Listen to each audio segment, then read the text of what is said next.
fired up. 4th down and goal from the 9. 17 seconds to go. The play clock at 3. Shotgun snap. Carr throws into traffic. Intercepted. Jermaine Pratt has the football. Yeah. Coffin nails. Bam, bam, bam. How about that? It ends on a turnover. Joe Burrow takes the snap. He takes a knee. And after 31 years, the drought is over. It is no fluke. It is a fact.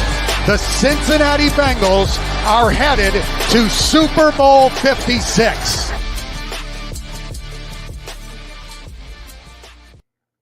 Welcome back. This is Pardon the Punctuation. As always, I'm your host, Aaron Smith, joined by the self-proclaimed best producer in the city, Ed Mayhall. It's me. Once again, we are without Jeff, not because he couldn't be here this week, because of work or any other reason outside of Mother Nature.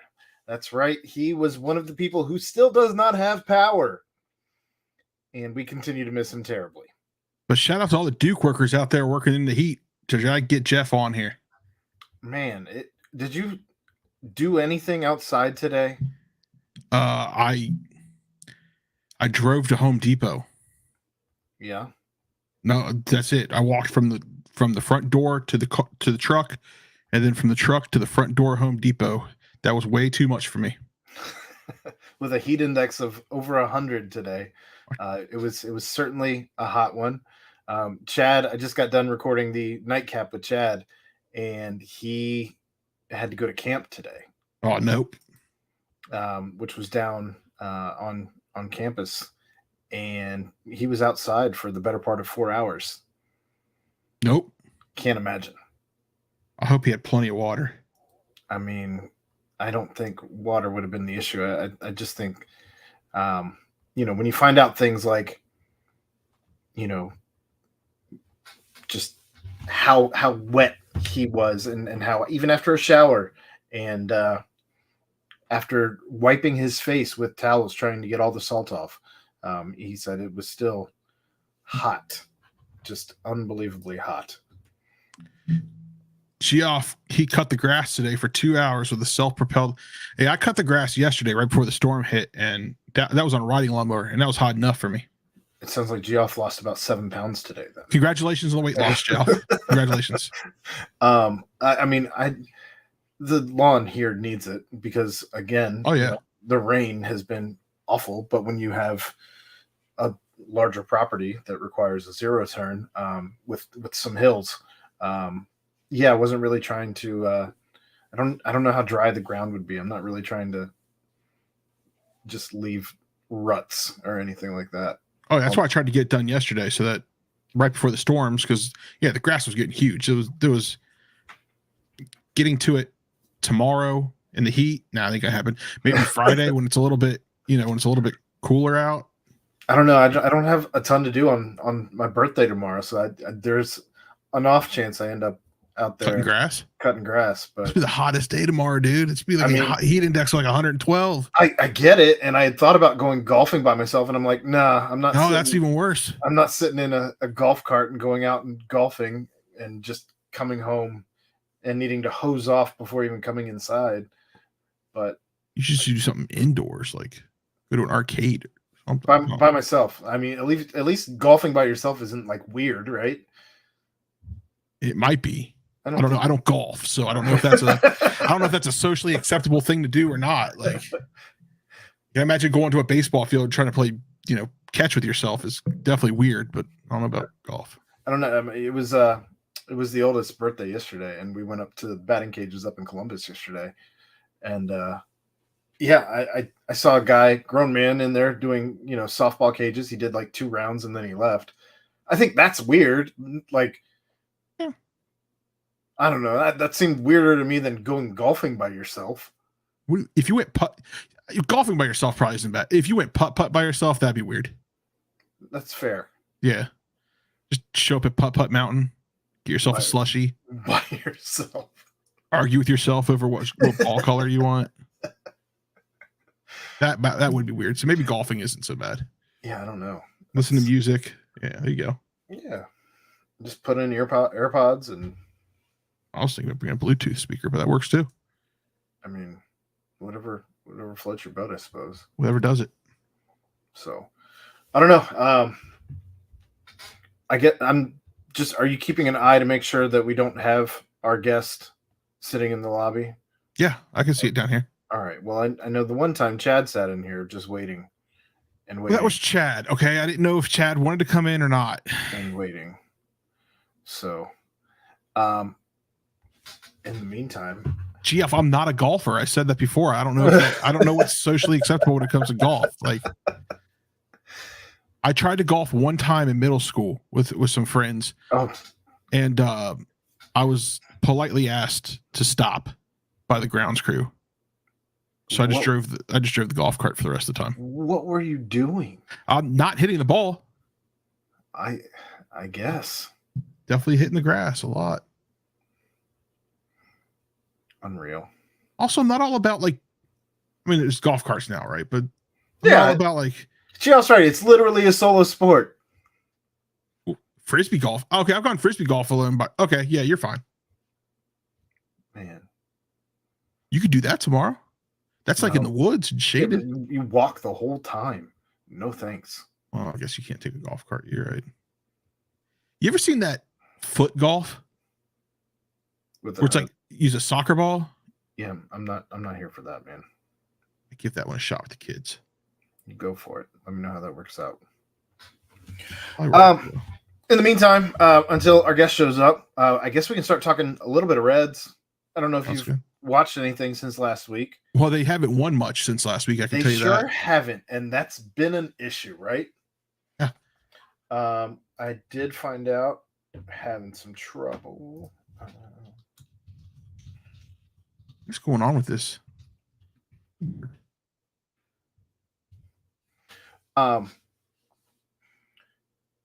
So the Reds, yeah, they've not been winning since the last time we did the airwaves. I think they won last night, right? No, maybe they won on Sunday, and they won yesterday 5-4. And they won yesterday, but before that, it was like a 5-game losing streak. Not quite. As they did the last game they won. 4. Prior to was the 14-8 victory over the Diamondbacks before Sunday. Yes. That was last Tuesday. So that's when we were on air. Yes. No Clay tonight. Geoff, I'm sorry. Yeah. They lost 7-0 to the Diamondbacks on Wednesday, 5-4 to the Diamondbacks on Thursday, 2-0 to the Cardinals on Friday, 5-4 to the Cardinals on Saturday. Then they won Sunday 7-6 and won yesterday against the Diamondbacks again 5-4. But I did also see that our boy Joey Votto was doing TikTok videos with young fans yesterday. So maybe that's the key to winning, TikTok videos. Sure. No, I'm just grasping for straws here, trying to figure out how we can win. He's been doing TikToks. He's been doing TikToks all year, and I don't think that was the key. Yeah, but not with fans.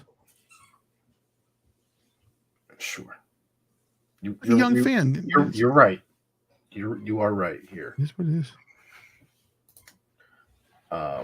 But I think they did what we said they were going to do last week, right? They were going to get our hopes up, and then they were going to start losing again. That's just the way it's going to be, I think, for the next little while. I don't think hopes are getting up for any of this year, if I'm being honest. But yeah, it's going to be we knew this early on. When you start 3-22, it's going to be a long 162. Like, that's not going anywhere. Geoff's right. Mike Minor finally looked like a pitcher. $10 million invested in that guy instead of, Wade Miley or anyone else. Not a huge fan of that particular move. But cool. We will pause our Reds discussion as we do have a special guest Ed, you bring him in. Yeah, go ahead and bring All him right, I'm going to bring him in. I'm going to fix my camera because apparently I just accidentally unplugged it. So I'm going to bring him in. That's great. Yeah.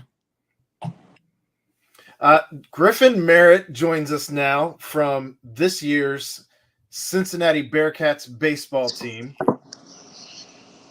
We coming in okay for you, Griffin? Yeah, I can hear you. Very good. So welcome to the show. This is Pardon the Punctuation. We do appreciate you coming in and spending some time with us. Yeah, thanks for having me. Absolutely. So you had quite a career at Cincinnati. Started an awful lot of games. You hit 100 this season, if I'm not mistaken. Yeah, I feel old, man. So take us through what this season was like. I mean, it was first real season post-COVID without having to deal with some of the things you had to deal with last year and all of that. So what was this kind of getting back to normal a little bit? Yeah, it was. The COVID stuff, I know it affected everybody, affected us. And, it was different. We had to learn to adapt. And, my sophomore season got cut short 15 games in. We were actually boarding a plane to fly to Kansas when we found out, our weekend was canceled. And then next day we found out our conference was canceled. And then after that, our season was canceled. So, it kind of just worked its way down. And, this year was nice getting back to normal, normal travel, not really having to deal with all that stuff. But it was something that, I was really lucky for, it was my redshirt junior year, but my fourth year in school to have that back to normal. So, I was really appreciative of everybody that, worked to make that happen. So then, this year you had kind of a coming out party, if you will, as you beat the shit out of the ball. Led the team in home runs, 19, I believe. Led the conference, for that matter, in home runs. So was there any particular home run that stood out? I kind of feel like I have a inkling as to which one it might be, but were there any that stood out above the rest? I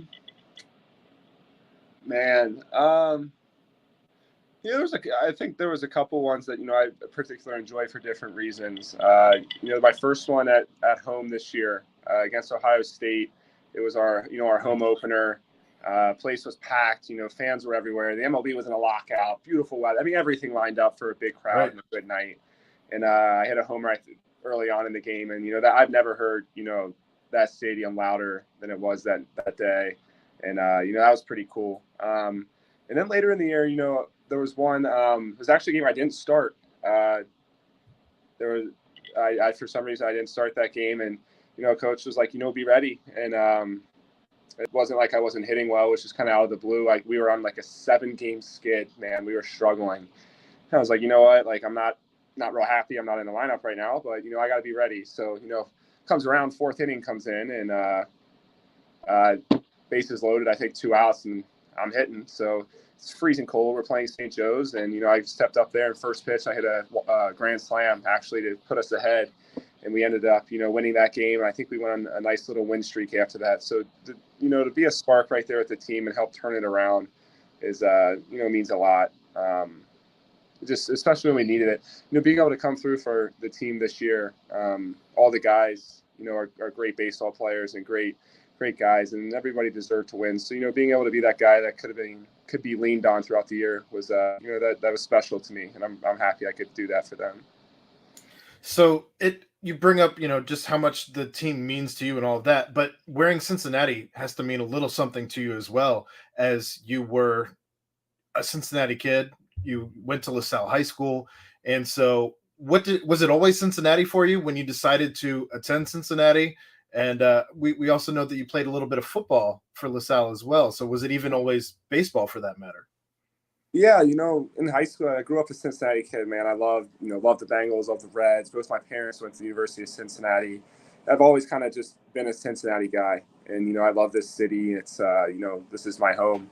My recruiting was a little different, I guess, than most. I didn't know what I was going to do. I didn't know if I wanted to play football. I didn't know if I wanted to play baseball. I went back and forth a million times. I lost sleep over it a million times. And, I finally came out and I was, like, I want to play baseball. It was kind of late, and I guess the new era of recruiting line for baseball, and it was after I finished my junior year of school. I was like, I made my decision. I want to play baseball, and at the time, UC was going through a coaching change, and Coach Scott Googins was coming over from Xavier, and I had been recruited by the previous UC staff, and I was in that kind of the midst of that when there was the coaching change, and when that happened, I was like, man, maybe this isn't going to work out, and I started looking at other options to go away and go play, and then Coach Googins recruited me, and that was the end. As soon as I got the call, I was in. So.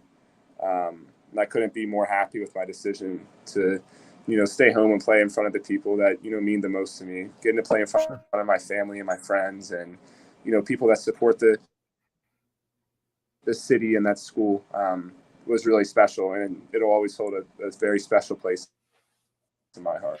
Now, you do bring up Coach Googins, and what was it like playing under him during your time here? Coach Googins he's a great man. I can't say enough about, what kind of coach he is. And, I'm very proud of the things he taught me, baseball wise, but I'm more proud of the man he helped me become. I got there and I was an 18-year-old kid and, right. Thought I had everything figured out. And, I learned quick I didn't. And, the lessons I learned from Coach Googins to, help me develop into the person I am today and the person I can be proud of today. I owe a lot of it to him. And, the responsibility he put on me and the ownership and, how to, take control of something, take control of your career and take control of your life is, big with him. And, I'm very proud of that. And I think he's a fantastic coach. And I think he is, he's building something special that hopefully, in the coming years, this people in Cincinnati can, look to that program to be a consistent, Omaha contender. And I think they're in the right direction. So with Coach Googins, we do have a guy for Bearcat Journal who covers the baseball program. And our writer wanted to know why Jeff Gentile, I don't know if you've seen anything that he's posted about the baseball team or anything, but he wants to know why does Coach Googins look like he's in pain when he walks?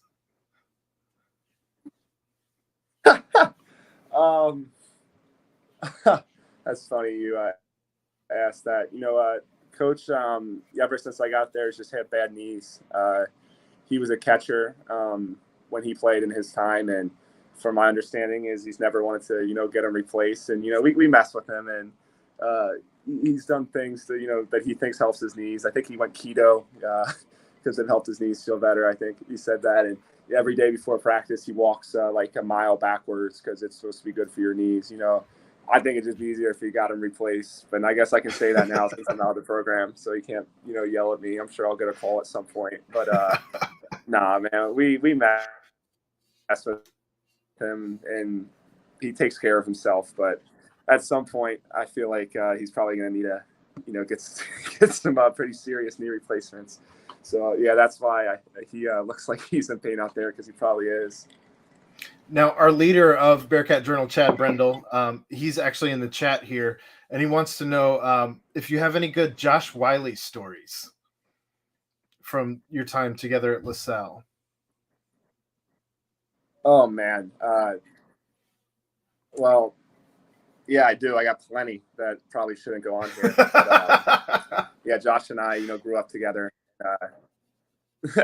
Josh and I grew up together and, good friends and still good friends today. I love that.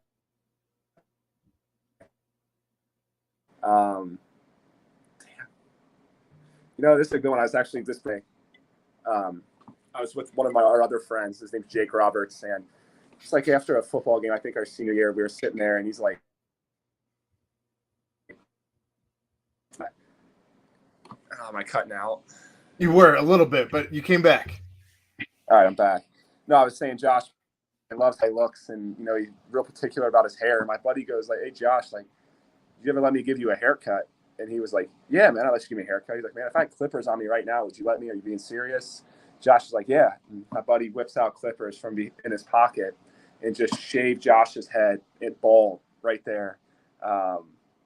And he walked around school, and I know his mom gave him hell because he came to Thanksgiving with like no hair on his head. And, man, that's probably the most PG one that can go on here without getting him or myself in trouble. That's fantastic. That's an Aaron move for sure. Totally. Now, you guys finished 24-31 overall this season, and you started off hot against FGCU. You in particular started off hot against FGCU, and you were in Fort Myers, which in that time of year it's still hot. Nice. But it's nice hot, getting away from the cold Ohio weird weather of the spring. It looked like things were going to go well for the team, and it didn't finish bad, but things didn't quite get to where I'm sure you guys all had hoped to get towards the end of things. So you mentioned the 7-game skid. What was going on there in the middle of the season when it seemed like it was kind of one of these just hills and valleys type of year for you guys? I think the biggest thing is that we were to a point in the year where we were still trying to figure out people's roles. Mm-hmm. We lost a lot from that 2021 team. We lost 3 fifth-year fielders, 2 draft pick pitchers. Like we had to kind of replace some stuff. And being a northern school, it's hard to do that early on because we can't go outside. Like these teams in the South are outside, man. They're playing every day. They know like what guys' roles are, what guys can do, what guys can't do. Us, man, like we're playing in the bubble. Like, it's hard. It's kind of hard to hit in there. Pitchers, it's hard to know what people have. So first couple of weeks are always a little tough because we don't really know what people's roles are yet, or like what kids can handle, or who's going to step up. Like we didn't know who was going to be our starting rotation. We had an idea. But at the end of the year, it's drastically different. And, we're kind of in that position, and it's just geography and how it is. But we're trying to figure out what we have and what guys can do while other teams are ahead of us in that aspect. And, I think I don't want to use that as an excuse. I think it's something we could do better at here. But, I think that's what was going on in that aspect. We're putting guys in situations in games to see if they can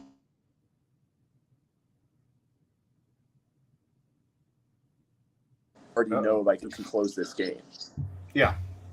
Right? Makes sense. Like they know like, hey, this guy can close this game. We don't know. We have a guy we want to be able to close, or a guy we think can close, but we got to throw him in the fire to find out. Sometimes it goes well and sometimes it doesn't. And it kind of sucks for us at that point in the year that when it doesn't go well, it goes as a loss on the win and loss column. Sure. So yeah, I think that's what happened. That's why I think we play better towards the end of the year.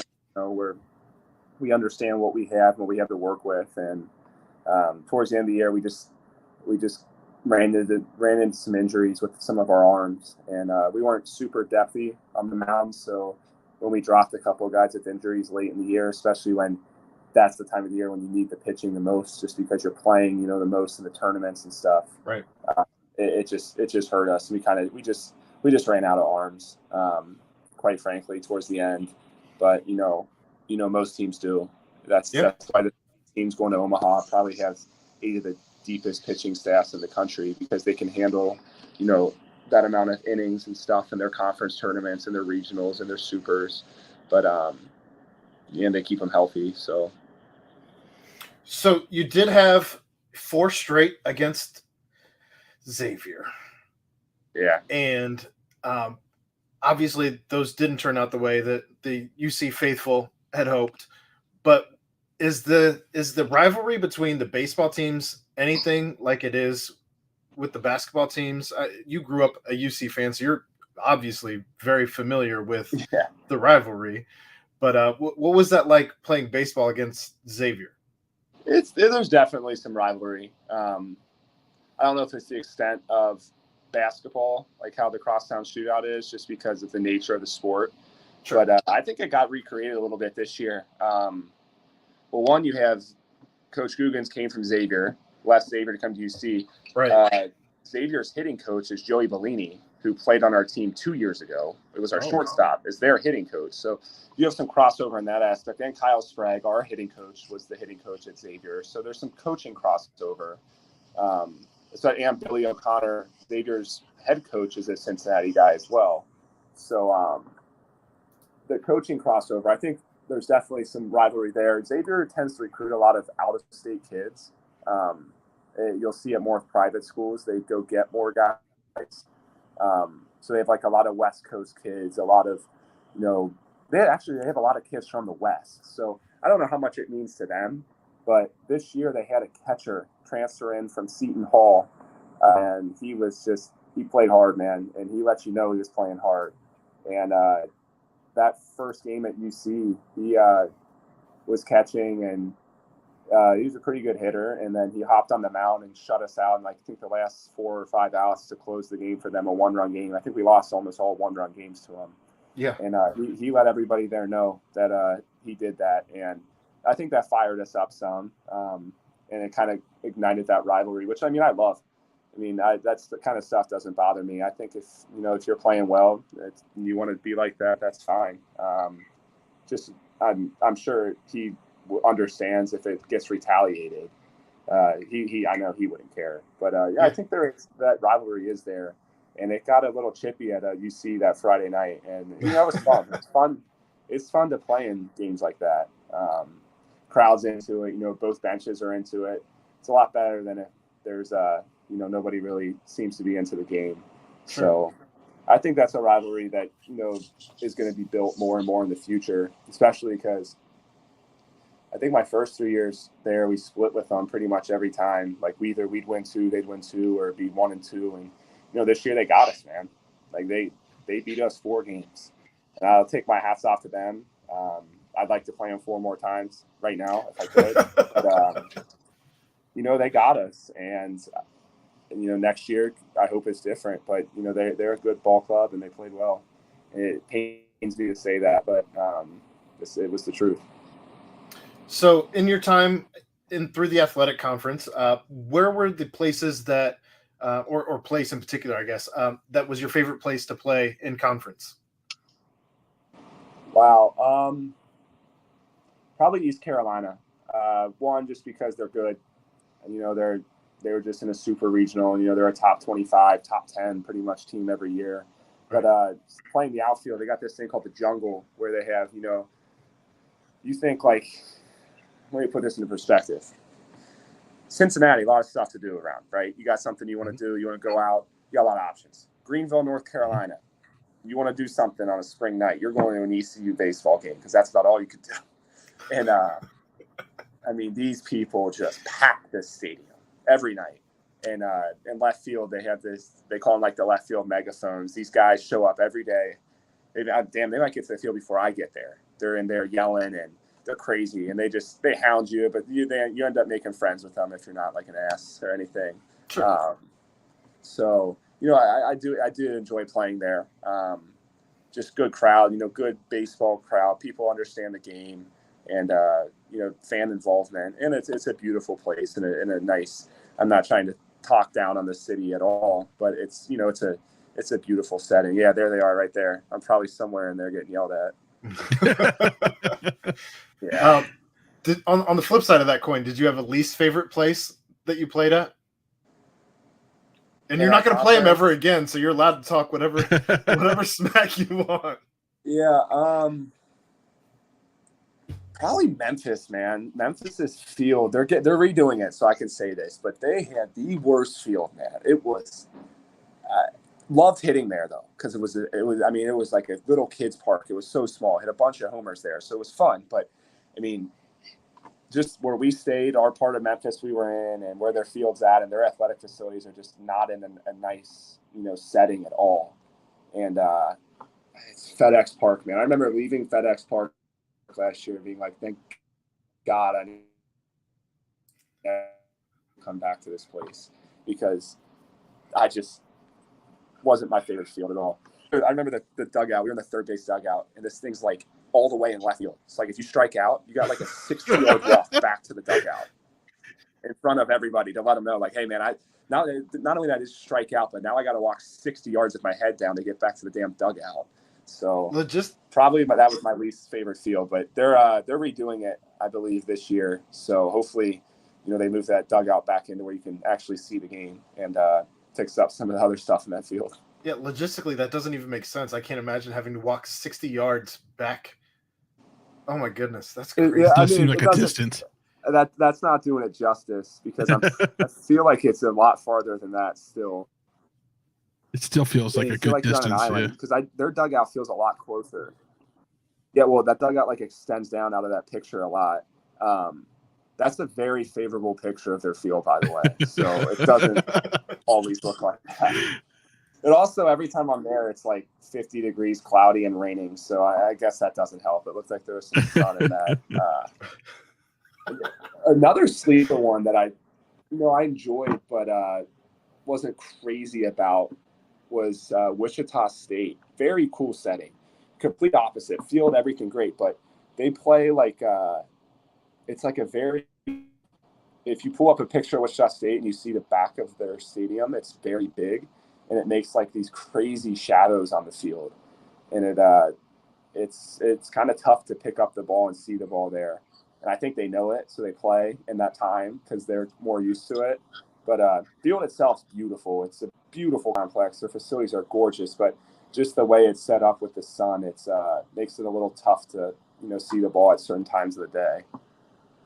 I think he's trying to find a picture for you. Yeah, it's called X Stadium, I believe. Oh, yeah, this is their press box. So where this picture is taken, you can kind of see like the shadows starting on the field right there. Yeah. Now imagine that like taking up from home plate to where their logo is in center field. That's what it's usually like. And then the sun shines off that batter's eye in center. So it's like real bright behind you when you're hitting, but then you're like in the pitch black. Like that's a thick shadow down at the bottom. So that's absolutely wild. Yeah, but it's a very nice stadium. Don't get me wrong. That place was really fun to play at. Just tough to play at night. Our guy Jeff did have a question too. If you had a preference to turf, as Cincinnati does play on turf, as opposed to playing on grass, which some of the other stadiums do indeed have. Being an outfielder, I will always say grass, just because it's a lot more forgiving. I did play infield too, so as an infielder, like I will take turf over a half-kept grass field every day of the week. Very nice grass field, like that's kept well. It's just kind of like how it gives you a little bit more nostalgia about the game. So I will take that. But in the outfield, no doubt, grass, just because like at our field, like if there's a line drive in front of you, like in left field, let's say in left field, so a right-hander hooks a ball. A lot of times it's top spinning. So, you run in a step thinking you're going to catch it, and you're like, I'm not going to get there because it's sinking. So you try to pull up, and then it hits that turf, just bounces over your head. So now you got an error on the book versus like a grass field, like it's going to thud. It's not going over your head. The nice thing about turf from the outfield, though, is with throws, they skip a little more. So you can, it's a lot easier to like long hop throws. You don't have to worry about it, like, dying in the a little, but I will rather ball not just like bouncing 30 feet in the air over my throw, maybe not going as far any day of the week. So I'll take grass. Plus diving on grass feels a lot better. I can only imagine. Does that give you a different appreciation for like the Reds teams that played at Riverfront then with the AstroTurf that they used to play on? Yeah, I mean, I guess I would like to see a stat for the amount of doubles they had there, because I feel like anything hit in the gap or not at an outfielder was just getting to the fence so fast. Grass is going to slow the ball down exponentially more than turf. So, I mean, I feel like those outfielders are probably just picking every ball up at the fence and throwing them in as hard as they could all day. So you did tweet out just a week ago, roughly, that the most important thing to you as you finished your career at Cincinnati was the achievement of earning first-team honors for the academic All-American team. So what did that actually mean to you as you received that award?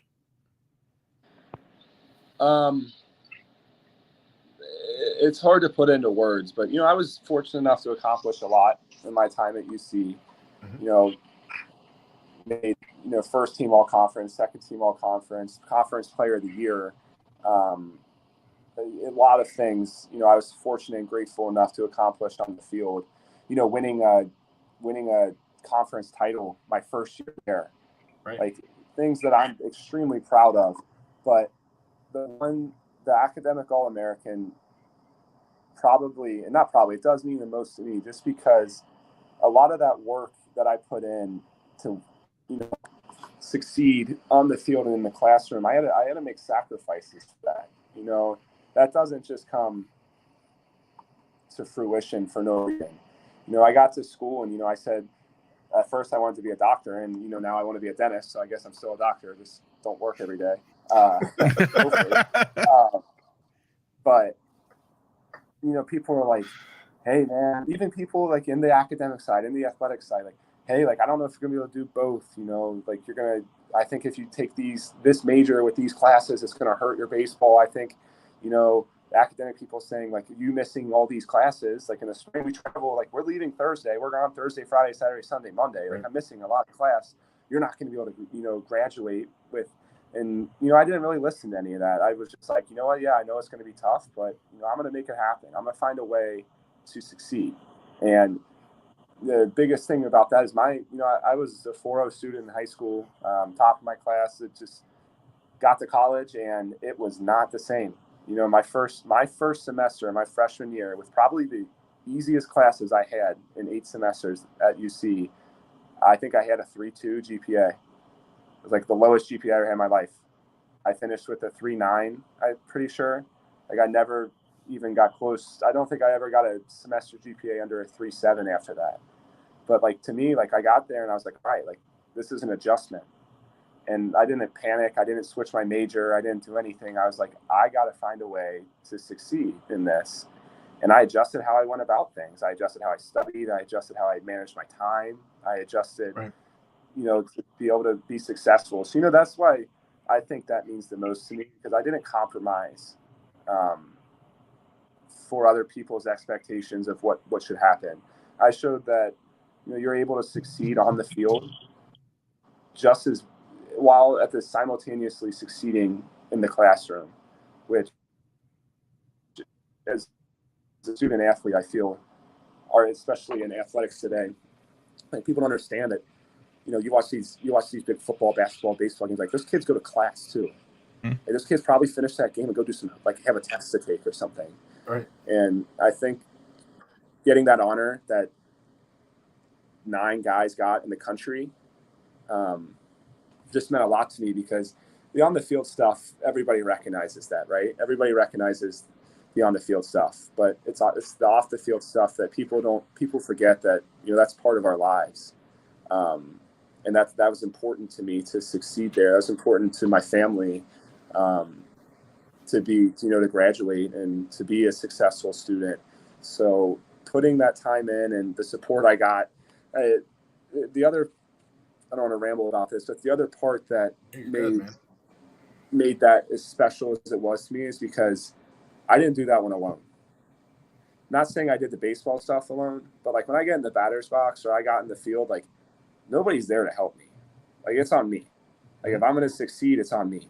Yeah, my coaches and my teammates and everybody has put in a lot of time and effort to prepare me for that moment. But in that moment, it's comes down to what that person does on the field. Right. So I think the off the field one, though, I say off the field, the academic one is more important to me just because that's a culmination of everybody that helped me while I was there. That's the culmination of the academic support staff, my coaches, my teammates, my girlfriend helping me, everything. Because that kind of stuff and the sacrifices I had to make in class to, still succeed in baseball was picked up by other people that helped me.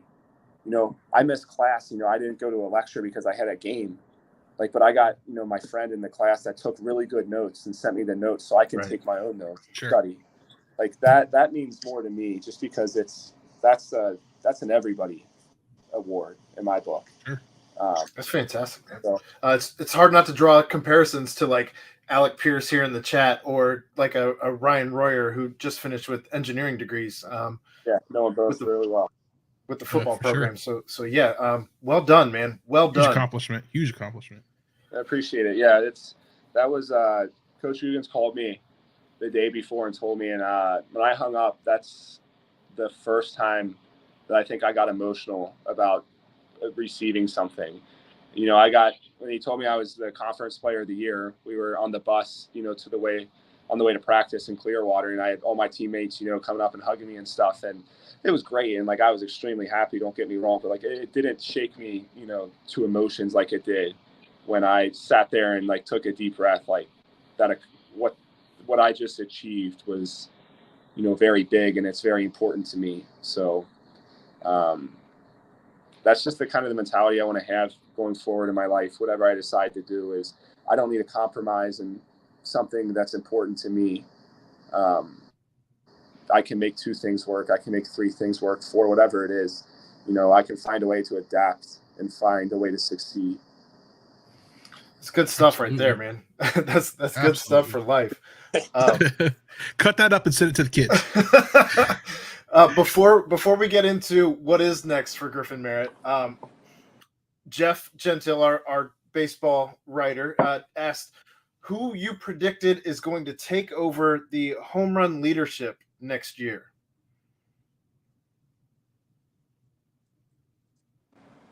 Wow. I'll put a 3-way race just because I don't want to get phone calls from 2 of them. Other guys.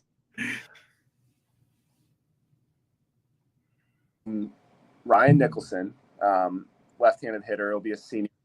He has a ton of power. He's starting to come into his own as a hitter. I got to throw Harding in there because I don't throw Harding in there, he's going to be pissed. So I'm going to throw Harding in there, the center fielder. And sleeper pick here for home run leader next year, Carrington Cross. He'll be a sophomore. I think he hit 9 or 10 this year. I think Carrington's, going to be a really good baseball player. And I think he's still raw and he's still developing. So I'm not going to stay out of those 3 who I think is going to win because I don't want to catch backlash from them. And I don't really know. But I think those, if you could take a parlay and get those 3, I think you're going to get one of them that wins it. In the chat here, I'm seeing, do you have any Ryan Royer stories? I'm sure those are even harder to find PG rated. Dude, those are tough. Chat's throwing out the big questions. I got to find out if Royer's got a job in line yet before. Chad and I did have Ryan on the show a couple weeks ago, and he let everything fly. He was talking about during COVID when they would have the football parties because they weren't allowed to see or party with anybody else, and how they were throwing guys into the fans and all of the ridiculousness that was that. Ryan's crazy. Yeah, Ryan's crazy. You can get. I think you understand that. The one of my favorite thing about Ryan though is it doesn't matter when I see him, where I see him. He is always just full of energy and just somebody that I enjoy being around. And just he can light up a room quickly for good or bad reasons. But he is, he's definitely a guy that when I see him out or I see him around campus, I definitely enjoy, having a conversation with him. And he's just a good guy, man. He means well and he cares about other people. And he can get after it. That's for sure. Absolutely. So what is next then for Griffin Merritt? Where do you see yourself here over the next several months? Are you in training for the MLB Draft? What's going on with you? That's $1 million question right now, man. I just moved back home, and I feel like I answer this question 1,000 times a day. And right now, I'm just enjoying what's in front of me right now. I'm very hopeful for my athletic future, and I'm hopeful for whatever that holds. But for now, I'm just enjoying being back around my family and my brother, and seeing my friends that I haven't seen in a while. Usually in the summers I'm gone, I'm out playing summer ball somewhere. I was in Rhode Island all summer last year. I'm away every other summer, so I'm just enjoying this right now. What's next for me? Right now, I'm currently accepted to Ohio State's dental program in the fall. And then I am also, trying to play professional baseball. And, that's always been a dream of mine. It's my current dream. And, one of those is age dependent and one of those isn't. Right. I can always go back to school. I know I can do it. So right now I'm trying to chase the dream still, and I'm training every day, getting, working with my agent and getting ready for July, the end of July when the draft is, and hopeful for that. And hopefully that goes well and I get to play and,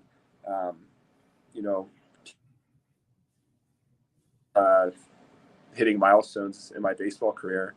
And, if that doesn't work out for me, then I have a pretty good fallback for the fall on what I can do with my life. But if I get to play baseball, I'd be just over the moon, and I would love to, continue my career. And the people at Ohio State have been fantastic working with me through this. I doubt any of them listen to this, so they probably won't hear it. But they've been very understanding of what the life decisions that I've been going through. So I know if I get drafted and I sign in the right fit for me, that I'll always be able to go back to school, and that I can always do that. So that's kind of where I'm at right now. Tough question to answer, just because the draft's never certain. I've talked to teams, and a good amount of teams, and everyone's told me certain things.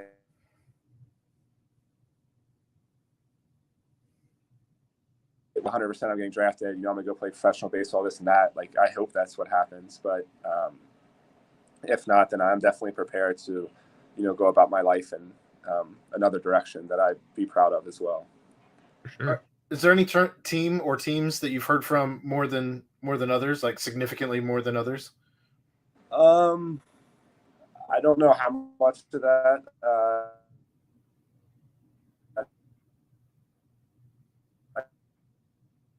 Talk about at this point. Sure. Understandable. I think I just cut out again. You did, but probably a good time to cut out as you're not really allowed to speak about it.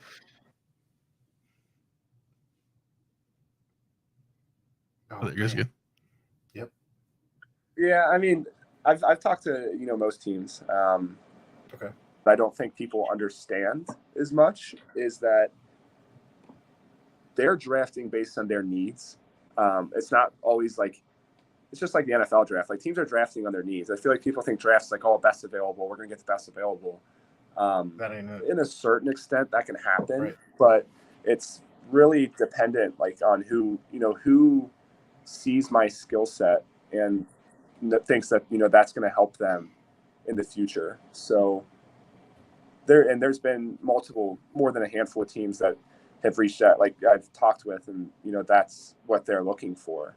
So it just kind of depends. The draft it's just an unpredictable thing. It's hard to say unless you're a top 5 lock pick, where you're going, you're like a Sauce Gardner, hey man, you're I know what I'm doing kind of thing. So I'm excited for July. Do you have any just hopes that maybe it's the Reds, as you did grow up a Reds fan, or is it just pretty much if I get the opportunity? No, I just want to go to the team that, values me the most. Yeah. I think that's the biggest thing in professional sports. Sure. Is you want to go to the team that, has the most invested in you and values the most. And I want to go to a team that decides to make, an investment into me, and that I know that, wants me. That's what you want when you go to a professional team. Of course, I've been a Reds fan my entire life, and I'm not going to be upset if the Cincinnati Reds pick me. I'm probably going to be pretty happy. But at the end of the day, I just want to go to a team that, just wants me. And I think that's the biggest thing, is land in a program, land in an organization that wants you a lot, and that'll open up a lot of doors for you. Well, Ed, I've been talking an awful lot and asking an awful lot of questions. Do you have any questions here of Griffin? Yeah, there's a question that you and I brought up earlier. And I've always wondered this, and maybe you can put some insight into it. why do college players use aluminum bats and then in the pros they use wooden bats? Like, is there?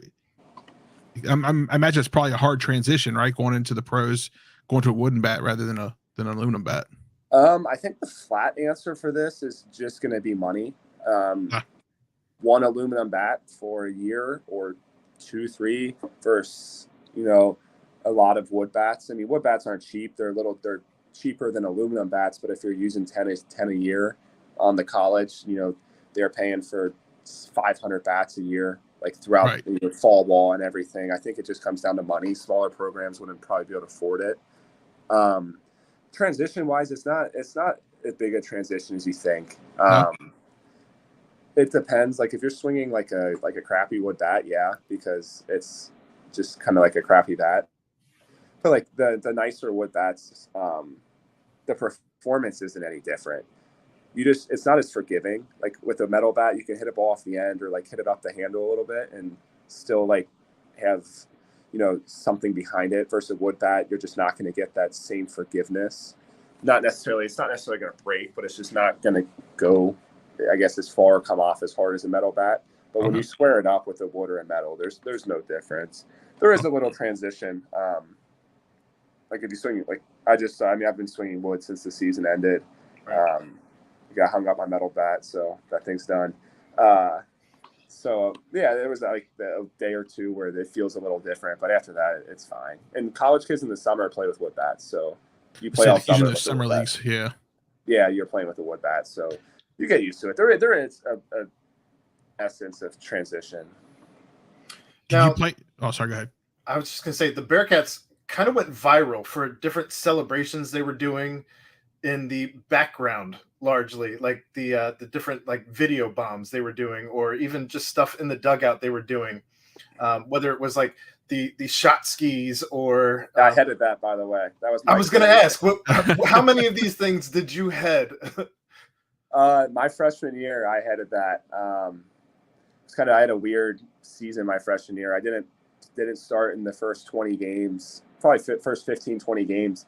Then I started like the next 30, played every day. And then once that tournament came around, I struggled that weekend going into the tournament. And the kid that I had been playing over that started at the beginning of the year was a senior, and he started hitting really well.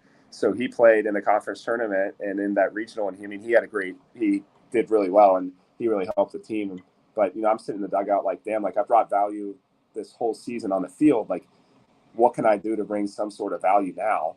Like my ass is on the bench. Like I haven't played. I'm not playing right now. I'm like, well, at least I can have some fun and, get something going in here for the dugout. So I created the shot ski bat to encourage, just little things like that can kind of go a long way in a dugout and around a group of guys. And I don't think it was the reason we won the conference tournament. I don't think it,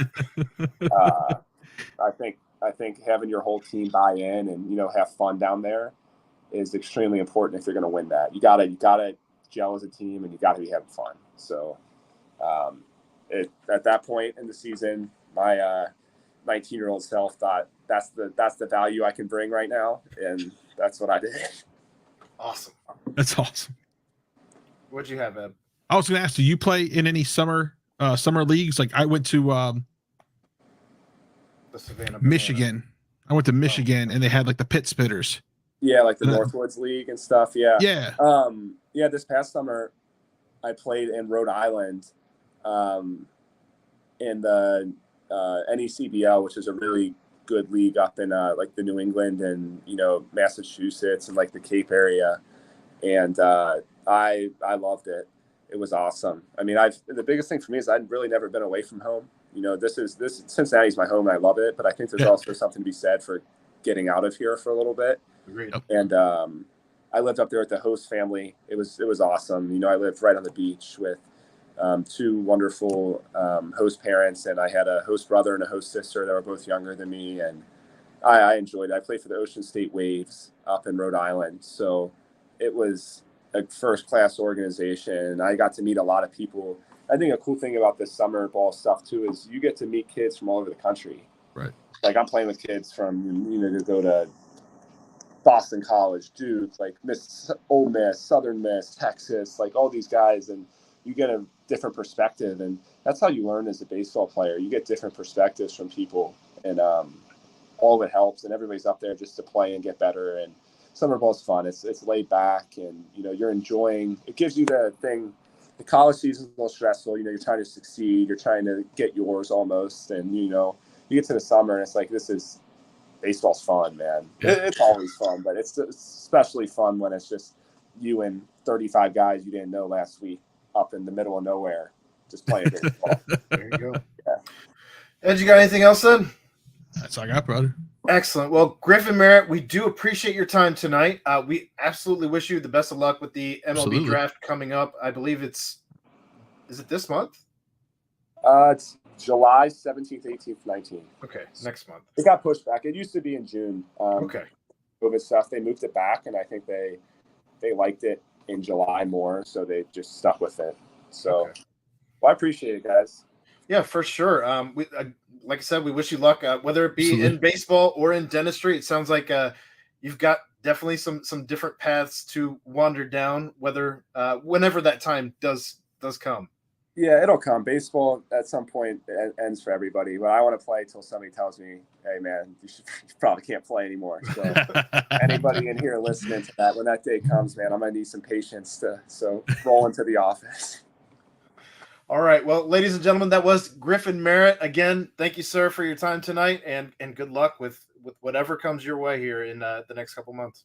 Yeah, I appreciate it. Thanks, guys, for everything. Thank you. You got it. Appreciate it. UC Sports means a lot, and I'm excited for the future of athletics at UC, and I hope guys like you that covered and made it important stick around. So, thank you. Yes, sir. Absolutely. I forgot.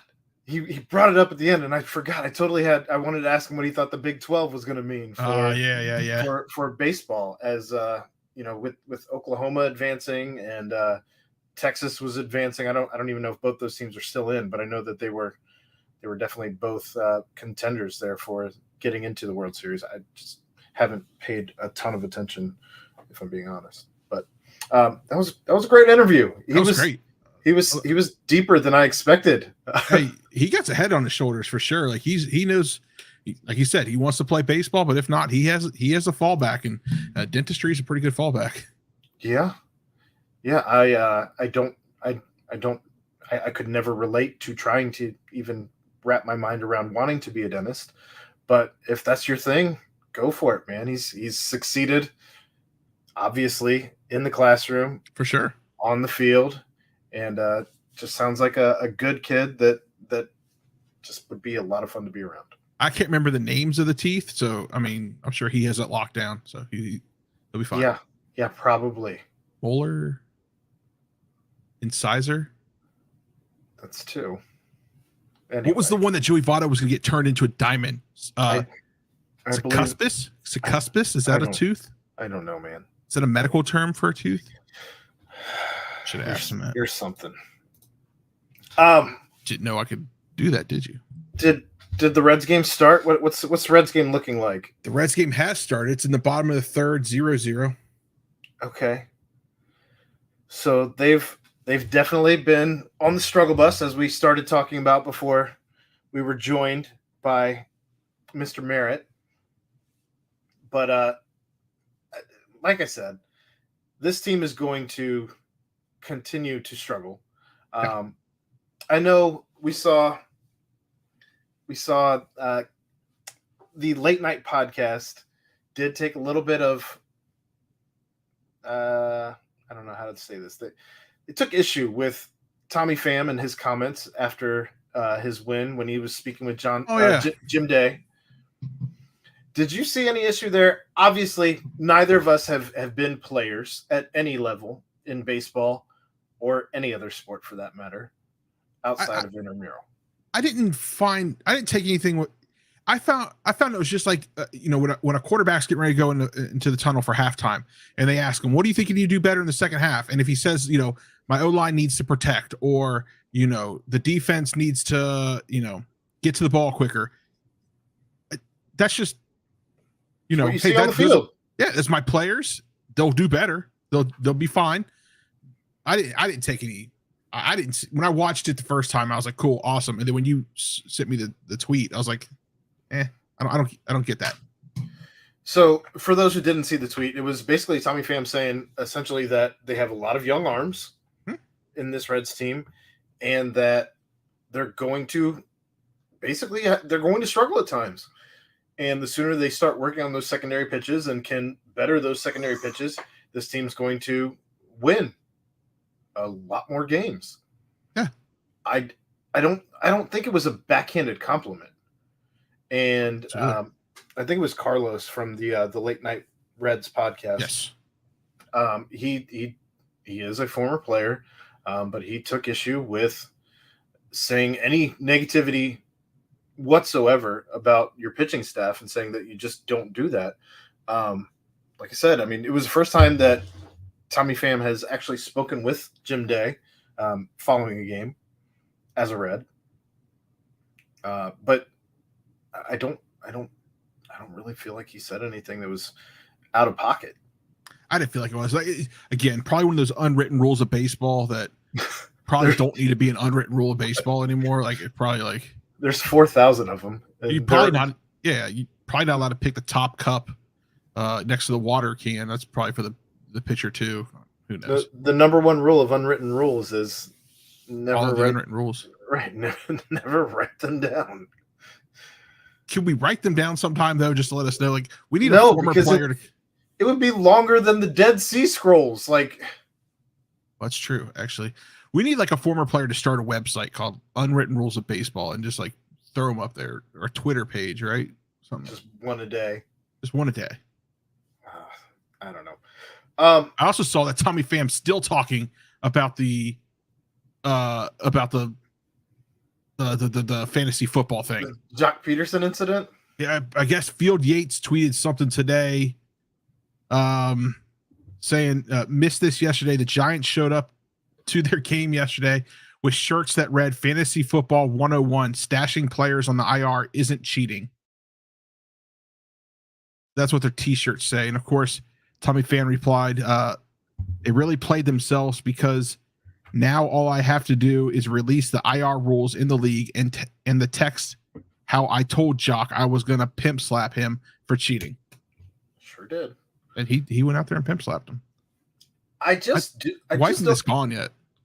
Well, because who knows how much money was riding on it. Yeah, that's but true. Obviously, when it's a Mike Trout league, so there's certainly going to be some money going around. But everybody knows if you can't. It's an unwritten rule. It's an unwritten rule of fantasy football. Unwritten rule of fantasy football.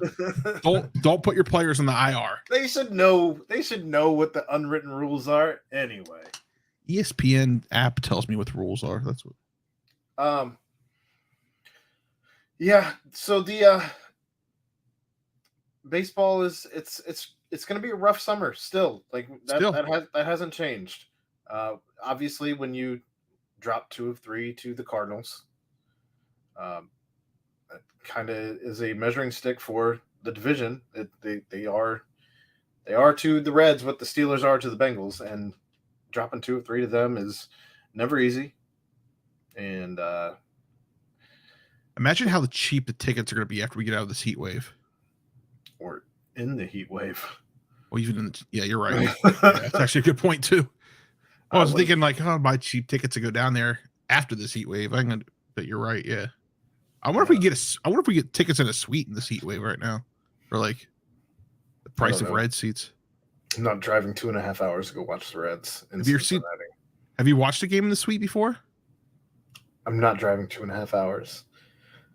Saying, man, it's nice. Yeah, but food, get your own bathroom. They bring a dessert cart with ice creams and stuff past the room. Like, to drive that from Athens to watch a Reds team that's not good with gas prices where they are. It's the experience. Yeah, I'm good experiencing the magic of baseball from my couch where I can change the channel when it's terrible. Fair, I guess. One day we'll get a PTP suite. Sure. Yeah, that'll be the day. Chad, let's get on that, bud.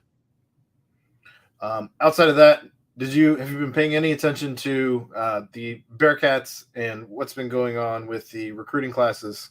Picked up another recruit today, right? We did. Cam Calhoun from Winton Woods. Yeah. It's a good pickup. And then we picked up Amari Snowden. Yeah, baseball player too, right? He is a baseball player as well. That'd be interesting. So is he going to play both sports? He is going to be playing. Yes. Man, I haven't seen this. Since, 4-star football player, and Chad said if you look at his picture, he asked last night on the BBP. He said, "Who do you think he reminds me of?" And I said, "Eric Davis." Nailed it. I'll have to look that up. Yep. But yeah, the class continues to build. It's the highest ranked class of Cincinnati's history, with now 20 commits, and it's absolutely insane what Coach Fickle and this staff has been building here in Cincinnati. Wow, the season is going to be amazing. It's just I don't know how to. It's weird. It's wild. No, I don't know. Like Chad told us, like at the beginning, back when we made the bowl game, and then back during the draft. And I said this last week, like this is nothing but good for the university. And these guys are coming in here. They're seeing it. They're seeing that we're going to the Big 12, and they're picking us over these other schools. And it's unprecedented here in Cincinnati. 4 of the recruits in this current class are the highest rated recruits of Cincinnati's history. Of course, I don't know when they started keeping track of tracking that. Yeah. 5 of the top 25 of all time. That barn was really a good investment for him. I mean, that was a great investment. I am sure that his wife is not upset about that anymore. Paying off in dividends. Oh, man, I bet you. Yeah. Let's be honest. If she was really ever upset about it, he wouldn't have got it. It wouldn't have happened. It wouldn't have happened, yeah. So, outside of that, basketball camp is underway. Chris Lepore has been putting out pictures. Kids basketball camp. Putting out pictures and videos from camp. Some of the things these kids are wearing. I look at them and I'm like, well, first of all, it is hot out there, so do not wear that. It's pretty fantastic though to see Coach Wes Miller literally involved in even just simple drills and helping out these kids. A little different with the intimacy of basketball camp as opposed to football camp, as you have so many different positions, so many kids going into these football camps. That Cincinnati hosted one today. Chad was there for like 4 hours doing that. So, yeah. And I see a LeBron James jersey. I see a Steph Curry jersey. Can't see what that other jersey is over there. I'm hoping. So my youngest is going to play basketball this fall. I'm hoping he likes it, and I'm hoping to maybe send him to a basketball camp in the next couple of years with Mr. Go ahead. Oh, did you finish your sentence? Over here at the university, I'm hoping to send him. All right. Well, you said with Mr. And I'm assuming you meant Mr. Miller. And I see DeMar back here wearing his old UC throwbacks. Yeah, throwback for him. Chris did say that if this thing did gain traction, they were Chris Lepore, they were hoping to expand next year and potentially do 2 different camps. So there you go. Yeah, we'll see what happens with that. But I don't know. One of those when I was a kid. I know we both prepared for the guests tonight. I don't have a ton else. It's hard when the Reds aren't good, and there hasn't been a ton going on with the Bengals of late. And they did a signing today, didn't they not? Who? Hold on, I did a screenshot. I said, "Oh, this is going to be important. I got to save this for the podcast." Screenshot. What is going on here? Cordell Volson. Okay. For the Bengals, you said? Yeah. What position does he play? This is a great question. I just took the screenshot. Let's look it up. Unbelievable. Hey, we're lucky we got this podcast to work tonight with everything I took apart on my computer. Cordell Volson, already found him. Offensive tackle. Offensive tackle. There you go. Out of North Dakota. Is this the guy that had his draft party in the barn? I can't answer that. I have no idea. Okay. It might be. Maybe we'll get back to you on that next week. No wrestling though. No Ed's wrestling minute because the power was with the power out last night. I didn't get to watch Raw. I mean, I saw that Jeff Hardy has been arrested again.